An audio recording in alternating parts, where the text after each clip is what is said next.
காவியுடை அணிந்து, துறவறம் பெற்று, ஆன்மீக ரீதியான செயற்பாடுகளில் ஈடுபட்டாலும், அந்த தனிநபருடைய சிந்தனை, தனிநபருடைய நிச்சயமாக, உணர்ச்சிகள் நிச்சயமாக. அவைத்தான் அந்த இப்ப நபரை காவிய சரியான வழிக்கு கொண்டு செல்ல காவியை வேண்டும். உடுத்திருந்தாலும் உள்ளே உடம்பு, சதைகளும், எலும்புகளும், அசடுகளும் நிறைந்த உடம்பு.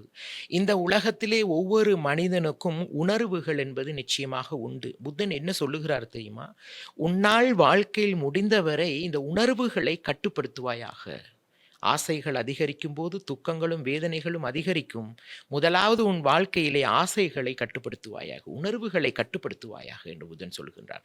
இதற்கு தான் பிராக்டிஸ் பண்ணுவதற்காக பௌத்த சாசனத்திலே தியானங்களை கொடுக்கப்பட்டது. தியானம் தியானம் பண்ணி பண்ணி உன்னை நீ பரிபூர்ணமாக்கிக் கொள் என்று சொல்லி. ஆகையால் யாரும் யாரையும் இந்த உலகத்திலே குறை சொல்ல முடியாது. எல்லாரிடத்திலும் தவறு. இதையும் பார்த்துவிட்டு எனக்கு எழுதுவார்கள். இப்போ இந்த காணொளியை பார்த்துவிட்டு எனக்கும் எழுதுவார்கள். எழுதுவதற்கு முன் இந்த காணொளியை பார்த்துவிட்டு உங்களுக்கு என்று ஒரு அறிவு இருக்கும். அந்த அறிவுபூர்வமாக யோசித்து விட்டு ராகுல தேரர் என்ன சொல்லுகிறார் என்றதை புரிந்து கொண்டு அதன் பிறகு இந்த இடத்திலும் சுய சிந்தனையை நிச்சயமாக தன்னுடைய சிந்தனை. பௌத்த தர்மம் என்பது என்ன தெரியுமா? பூஜை கிடையாது, சிலை வழிபாடு கிடையாது, அரசமர வழிபாடு கிடையாது, பிரார்த்தனை கிடையாது.